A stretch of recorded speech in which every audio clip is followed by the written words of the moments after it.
سورہ لقمان۔ نام۔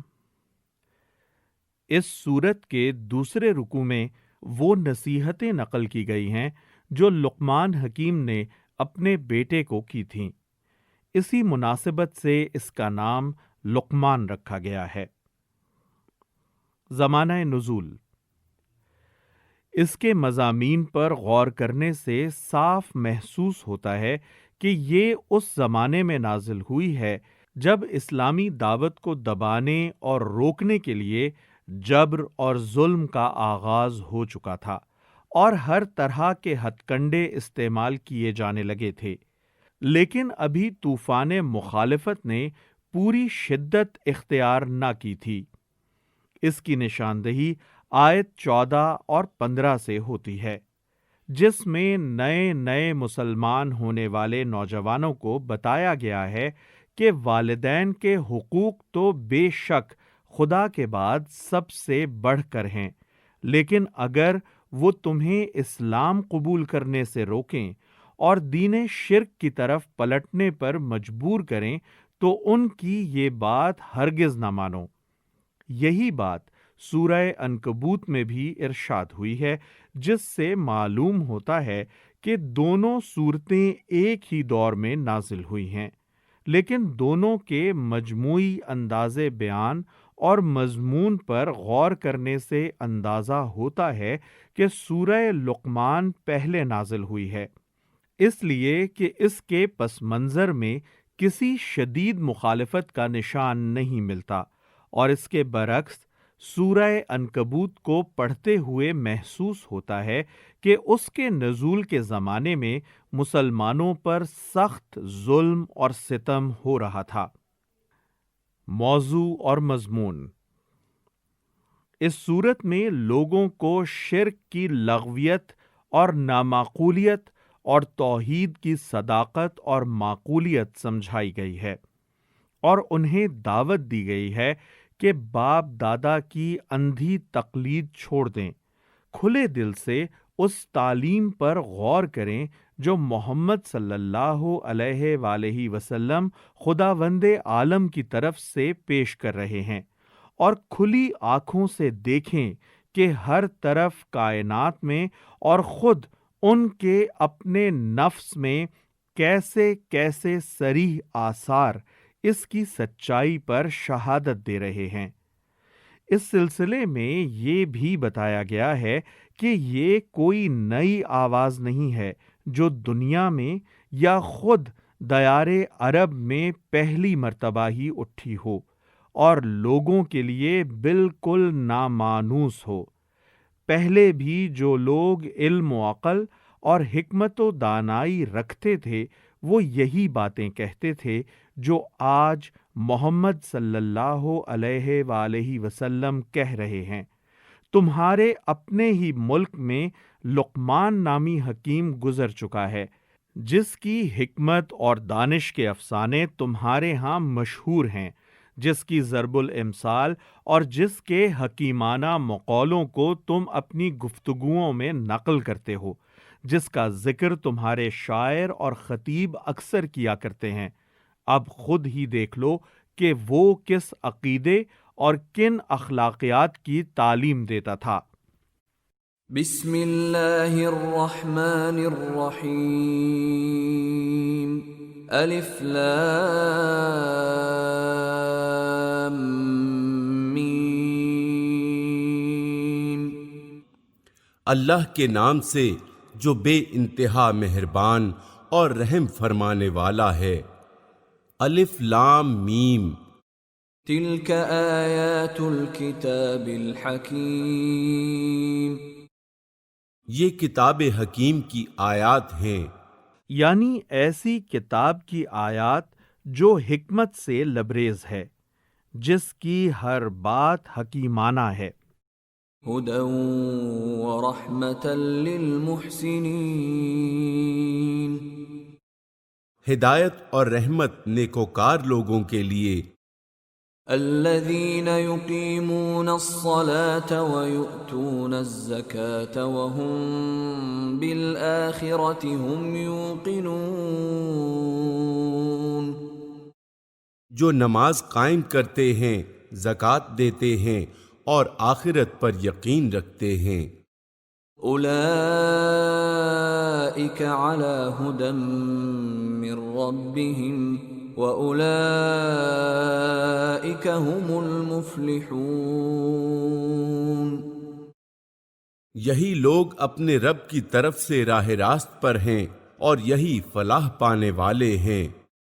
وَمِنَ النَّاسِ مَن يَشْتَرِي لَهْوَ الْحَدِيثِ لِيُضِلَّ عَن سَبِيلِ اللَّهِ بِغَيْرِ عِلْمٍ وَيَتَّخِذَهَا هُزُوًا أُولَئِكَ لَهُمْ عَذَابٌ مُهِينٌ۔ اور انسانوں ہی میں سے کوئی ایسا بھی ہے جو کلام دل فریب خرید کر لاتا ہے۔ اصل لفظ ہیں لہو الحدیث، یعنی ایسی بات جو آدمی کو اپنے اندر مشغول کر کے ہر دوسری چیز سے غافل کر دے۔ روایات میں بیان ہوا ہے کہ جب نبی صلی اللہ علیہ وآلہ وسلم کی تبلیغ کے اثرات قریش کی ساری کوششوں کے باوجود پھیلنے سے نہ رکے تو انہوں نے ایران سے رستم اور اسفند یار کے قصے منگوا کر داستان گوئی کا سلسلہ شروع کیا اور گانے بجانے والی لونڈیوں کا انتظام کیا تاکہ لوگ ان چیزوں میں مشغول ہو کر حضور صلی اللہ علیہ وآلہ وسلم کی باتیں نہ سنیں، تاکہ لوگوں کو اللہ کے راستے سے علم کے بغیر بھٹکا دے اور اس راستے کی دعوت کو مذاق میں اڑا دے۔ ایسے لوگوں کے لیے سخت ذلیل کرنے والا عذاب ہے۔ وَإِذَا تُتْلَى عَلَيْهِ آيَاتُنَا وَلَّى مُسْتَكْبِرًا كَأَن لَّمْ يَسْمَعْهَا كَأَنَّ فِي أُذُنَيْهِ وَقْرًا فَبَشِّرْهُ بِعَذَابٍ أَلِيمٍ۔ اسے جب ہماری آیات سنائی جاتی ہیں تو وہ بڑے گھمنڈ کے ساتھ اس طرح رخ پھیر لیتا ہے گویا کہ اس نے انہیں سنا ہی نہیں، گویا کہ اس کے کان بہرے ہیں۔ اچھا مژدہ سنا دو اسے ایک دردناک عذاب کا۔ ان الذين آمنوا وعملوا الصالحات لهم جنات النعیم۔ البتہ جو لوگ ایمان لے آئیں اور نیک عمل کریں ان کے لیے نعمت بھری جنتیں ہیں۔ خالدین فیہا وعد اللہ حقا وہو العزیز الحکیم۔ جن میں وہ ہمیشہ رہیں گے، یہ اللہ کا پختہ وعدہ ہے اور وہ زبردست اور حکیم ہے۔ خلق السماوات بغير عمد ترونها وألقى في الأرض رواسي أن تميد بكم وبث فيها من كل دابة وأنزلنا من السماء ماء فأنبتنا فيها من كل زوج كريم۔ اس نے آسمانوں کو پیدا کیا بغیر ستونوں کے جو تم کو نظر آئیں۔ اس نے زمین میں پہاڑ جما دیے تاکہ وہ تمہیں لے کر ڈھلک نہ جائے۔ اس نے ہر طرح کے جانور زمین میں پھیلا دیے اور آسمان سے پانی برسایا اور زمین میں قسم قسم کی عمدہ چیزیں اگا دیں۔ هذا خلق اللہ فأرونی ماذا خلق الذین من دونہ بل الظالمون فی ضلال مبین۔ یہ تو ہے اللہ کی تخلیق، اب ذرا مجھے دکھاؤ ان دوسروں نے کیا پیدا کیا ہے۔ اصل بات یہ ہے کہ یہ ظالم لوگ صریح گمراہی میں پڑے ہوئے ہیں۔ وَلَقَدْ آتَيْنَا لُقْمَانَ الْحِكْمَةَ أَنِ اشْكُرْ لِلَّهِ وَمَنْ يَشْكُرْ فَإِنَّمَا يَشْكُرُ لِنَفْسِهِ وَمَنْ كَفَرَ فَإِنَّ اللَّهَ غَنِيٌّ حَمِيدٌ۔ ہم نے لقمان کو حکمت عطا کی تھی کہ اللہ کا شکر گزار ہو۔ جو کوئی شکر کرے اس کا شکر اس کے اپنے ہی لیے مفید ہے، اور جو کفر کرے تو حقیقت میں اللہ بے نیاز اور آپ سے آپ محمود ہے۔ وَإِذْ قَالَ لُقْمَانُ لِابْنِهِ وَهُوَ يَعِظُهُ يَا بُنَيَّ لَا تُشْرِكْ بِاللَّهِ إِنَّ الشِّرْكَ لَظُلْمٌ عَظِيمٌ۔ یاد کرو جب لقمان اپنے بیٹے کو نصیحت کر رہا تھا تو اس نے کہا، بیٹا خدا کے ساتھ کسی کو شریک نہ کرنا، حق یہ ہے کہ شرک بہت بڑا ظلم ہے۔ وَوَصَّيْنَا الْإِنسَانَ بِوَالِدَيْهِ حَمَلَتْهُ أُمُّهُ وَهْنًا عَلَى وَهْنٍ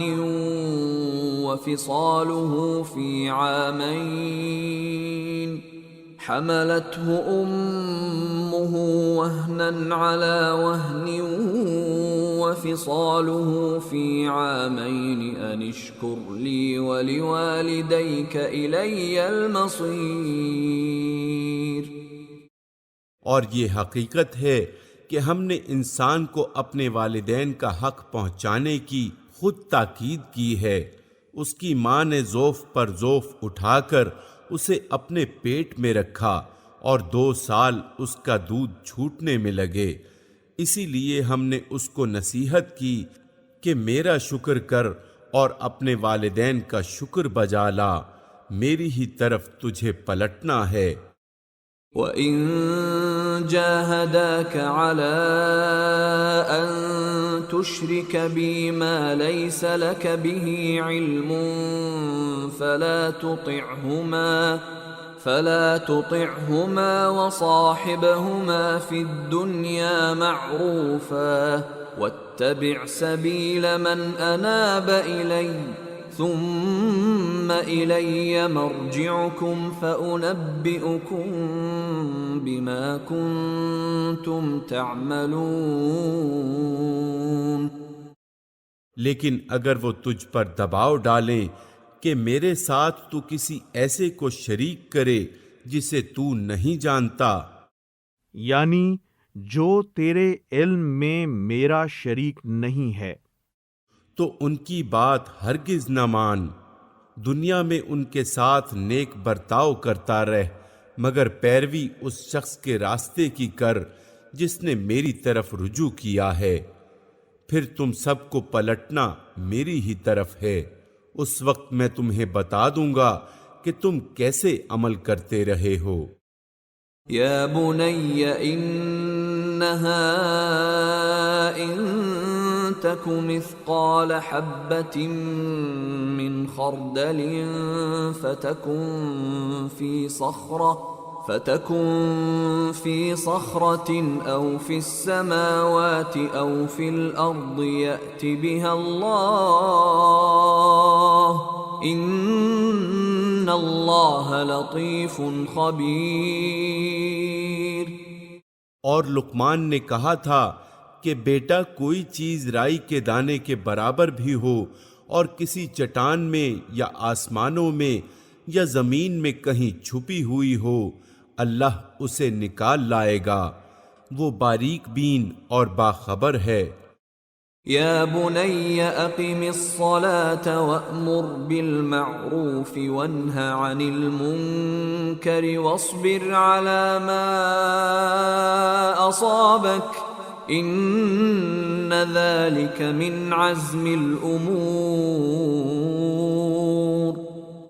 بیٹا نماز قائم کر، نیکی کا حکم دے، بدی سے منع کر، اور جو مصیبت بھی پڑے اس پر صبر کر، یہ وہ باتیں ہیں جن کی بڑی تاکید کی گئی ہے۔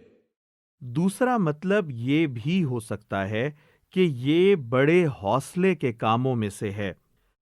ولا تصعر خدك للناس ولا تمش في الأرض مرحا إن الله لا يحب كل مختال فخور۔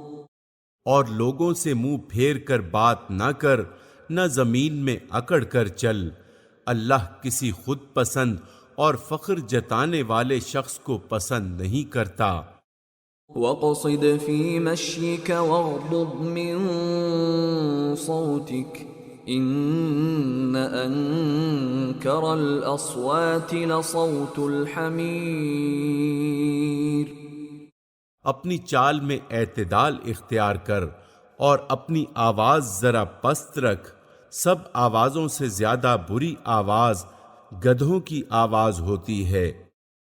أَلَمْ تَرَوْا أَنَّ اللَّهَ سَخَّرَ لَكُم مَّا فِي السَّمَاوَاتِ وَمَا فِي الْأَرْضِ وَأَسْبَغَ عَلَيْكُمْ نِعَمَهُ ظَاهِرَةً وَبَاطِنَةً وَمِنَ النَّاسِ مَن يُجَادِلُ فِي اللَّهِ بِغَيْرِ عِلْمٍ وَلَا هُدًى وَلَا كِتَابٍ مُنِيرٍ۔ کیا تم لوگ نہیں دیکھتے کہ اللہ نے زمین اور آسمانوں کی ساری چیزیں تمہارے لیے مسخر کر رکھی ہیں؟ کسی چیز کو کسی کے لیے مسخر کرنے کی دو صورتیں ہو سکتی ہیں۔ ایک یہ کہ وہ چیز ان کے تابع کر دی جائے اور اسے اختیار دے دیا جائے کہ جس طرح چاہے اس میں تصرف کرے اور جس طرح چاہے اسے استعمال کرے۔ دوسری یہ کہ اس چیز کو ایسے ضابطے کا پابند کر دیا جائے جس کی بدولت وہ اس شخص کے لیے نافع ہو جائے اور اس کے مفاد کی خدمت کرتی رہے۔ زمین و آسمان کی تمام چیزوں کو اللہ تعالیٰ نے انسان کے لیے ایک ہی معنی میں مسخر نہیں کر دیا ہے، بلکہ بعض چیزیں پہلے معنی میں مسخر کی ہیں اور بعض دوسرے معنی میں۔ مثلاً ہوا، پانی، مٹی، آگ، نباتات، معدنیات، مویشی وغیرہ بے شمار چیزیں پہلے معنی میں ہمارے لیے مسخر ہیں، اور چاند، سورج وغیرہ دوسرے معنی میں۔ اور اپنی کھلی اور چھپی نعمتیں تم پر تمام کر دی ہیں۔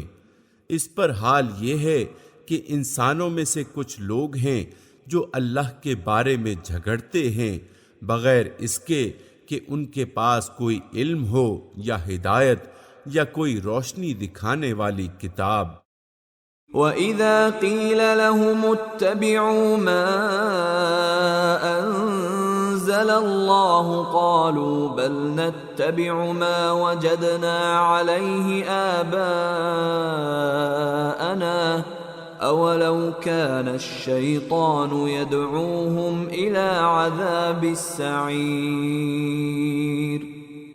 اور جب ان سے کہا جاتا ہے کہ پیروی کرو اس چیز کی جو اللہ نے نازل کی ہے، تو کہتے ہیں کہ ہم تو اس چیز کی پیروی کریں گے جس پر ہم نے اپنے باپ دادا کو پایا ہے۔ کیا یہ انہی کی پیروی کریں گے خواہ شیطان ان کو بھڑکتی ہوئی آگ ہی کی طرف کیوں نہ بلاتا رہا ہو۔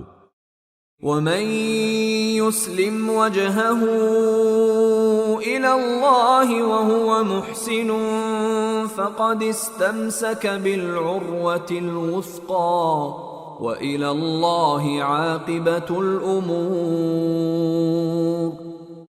جو شخص اپنے آپ کو اللہ کے حوالے کر دے اور عملاً وہ نیک ہو، اس نے فی الواقع ایک بھروسے کے قابل سہارا تھام لیا، اور سارے معاملات کا آخری فیصلہ اللہ ہی کے ہاتھ ہے۔ وَمَن كَفَرَ فَلَا يَحْزُنكَ كُفْرُهُ إلينا مرجعهم فننبئهم بما عملوا إن الله عليم بذات الصدور۔ اب جو کفر کرتا ہے اس کا کفر تمہیں غم میں مبتلا نہ کرے، انہیں پلٹ کر آنا تو ہماری ہی طرف ہے، پھر ہم انہیں بتا دیں گے کہ وہ کیا کچھ کر کے آئے ہیں، یقیناً اللہ سینوں کے چھپے ہوئے راز تک جانتا ہے۔ نمتعهم قليلا ثم نضطرهم إلى عذاب غليظ۔ ہم تھوڑی مدت انہیں دنیا میں مزے کرنے کا موقع دے رہے ہیں، پھر ان کو بے بس کر کے ایک سخت عذاب کی طرف کھینچ لے جائیں گے۔ وَلَئِن سَأَلْتَهُم مَّنْ خَلَقَ السَّمَاوَاتِ وَالْأَرْضَ لَيَقُولُنَّ اللَّهُ قُلِ الْحَمْدُ لِلَّهِ بَلْ أَكْثَرُهُمْ لَا يَعْلَمُونَ۔ اگر تم ان سے پوچھو کہ زمین اور آسمانوں کو کس نے پیدا کیا ہے تو یہ ضرور کہیں گے کہ اللہ نے، کہو الحمدللہ، مگر ان میں سے اکثر لوگ جانتے نہیں ہیں۔ للہ ما فی السماوات والارض ان اللہ هو الغنی الحمید۔ آسمانوں اور زمین میں جو کچھ ہے اللہ کا ہے، بے شک اللہ بے نیاز اور آپ سے آپ محمود ہے۔ وَلَوْ أَنَّ مَا فِي الْأَرْضِ مِن شَجَرَةٍ أَقْلَامٌ وَالْبَحْرُ يَمُدُّهُ مِن بَعْدِهِ سَبْعَةُ أَبْحُرٍ مَا نَفِدَتْ كَلِمَاتُ اللَّهِ إِنَّ اللَّهَ عَزِيزٌ حَكِيمٌ۔ زمین میں جتنے درخت ہیں اگر وہ سب کے سب قلم بن جائیں اور سمندر دوات بن جائے جسے 7 مزید سمندر روشنائی مہیا کریں، تب بھی اللہ کی باتیں لکھنے سے ختم نہ ہوں گی، بے شک اللہ زبردست اور حکیم ہے۔ یہی مضمون ذرا مختلف الفاظ میں سورہ کہف آیت 109 میں گزر چکا ہے۔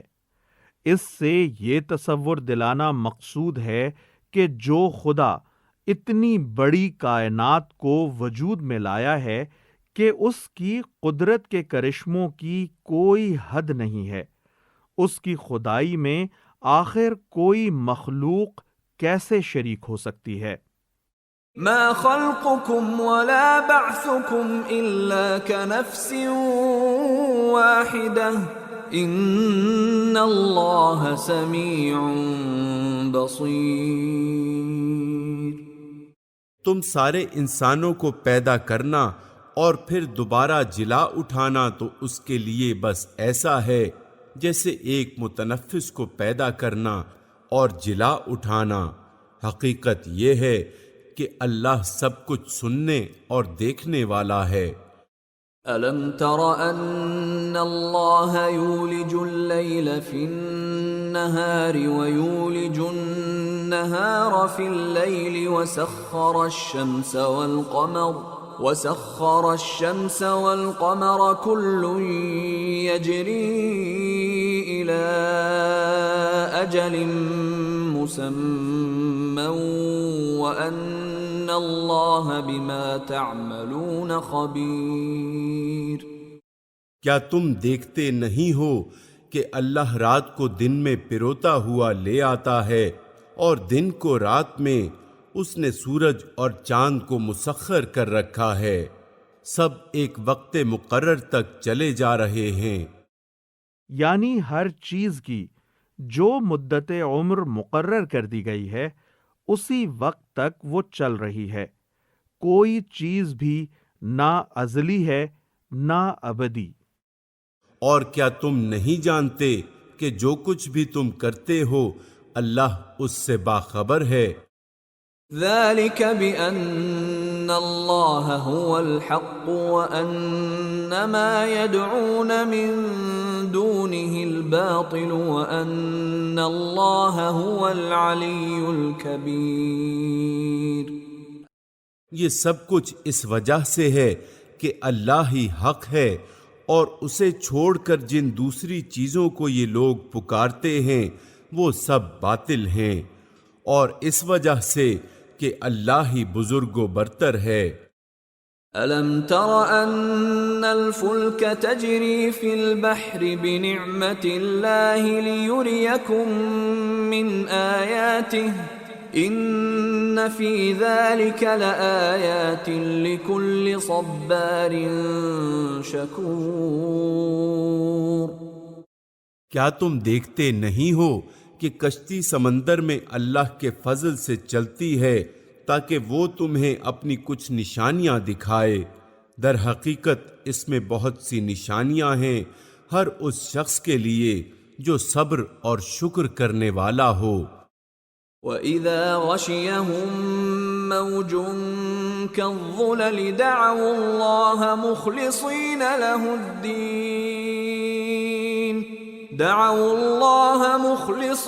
لَهُ الدِّينَ فَلَمَّا نَجَّاهُمْ إِلَى الْبَرِّ فَمِنْهُم مُّقْتَصِدٌ وَمَا يَجْحَدُ بِآيَاتِنَا إِلَّا كُلُّ خَتَّارٍ کفور۔ اور جب سمندر میں ان لوگوں پر ایک موج سائبانوں کی طرح چھا جاتی ہے تو یہ اللہ کو پکارتے ہیں اپنے دین کو بالکل اسی کے لیے خالص کر کے، پھر جب وہ بچا کر انہیں خشکی تک پہنچا دیتا ہے تو ان میں سے کوئی اقتصاد برتتا ہے۔ اس کے دو مطلب ہو سکتے ہیں۔ اقتصاد کو اگر راست روی کے معنی میں لیا جائے تو اس کا مطلب یہ ہوگا کہ ان میں سے کوئی وہ وقت گزر جانے کے بعد بھی توحید پر قائم رہتا ہے، اور اگر اسے توسط اور اعتدال کے معنی میں لیا جائے تو مطلب یہ ہوگا کہ بعض لوگ اپنے شرک اور دہریت کے عقیدے میں اس شدت پر قائم نہیں رہتے، یا بعض لوگوں کے اندر اخلاص کی وہ کیفیت ٹھنڈی پڑ جاتی ہے جو اس وقت پیدا ہوئی تھی۔ اور ہماری نشانیوں کا انکار نہیں کرتا مگر وہ شخص جو غدار اور ناشکرا ہے۔ یا ایھا الناس اتقوا ربکم واخشوا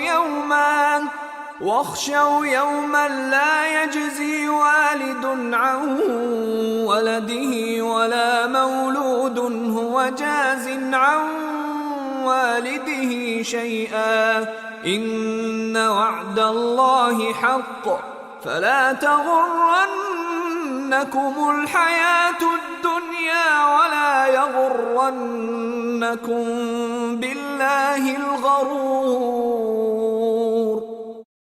لوگو بچو اپنے رب کے غضب سے اور ڈرو اس دن سے جب کہ کوئی باپ اپنے بیٹے کی طرف سے بدلہ نہ دے گا اور نہ کوئی بیٹا ہی اپنے باپ کی طرف سے کچھ بدلہ دینے والا ہوگا، فی الواقع اللہ کا وعدہ سچا ہے، یعنی قیامت کا وعدہ۔ پس یہ دنیا کی زندگی تمہیں دھوکے میں نہ ڈالے اور نہ دھوکے باز تم کو اللہ کے معاملے میں دھوکہ دینے پائے۔ ان اللہ عنده علم الساعة وينزل الغيث ويعلم ما في الأرحام وما تدري نفس ماذا تكسب غدا وما تدري نفس بأي أرض تموت ان اللہ علیم خبیر۔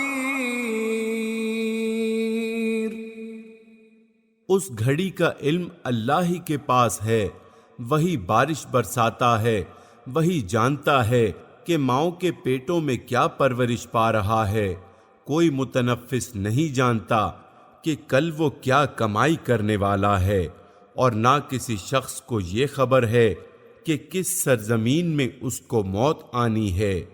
اللہ ہی سب کچھ جاننے والا اور باخبر ہے۔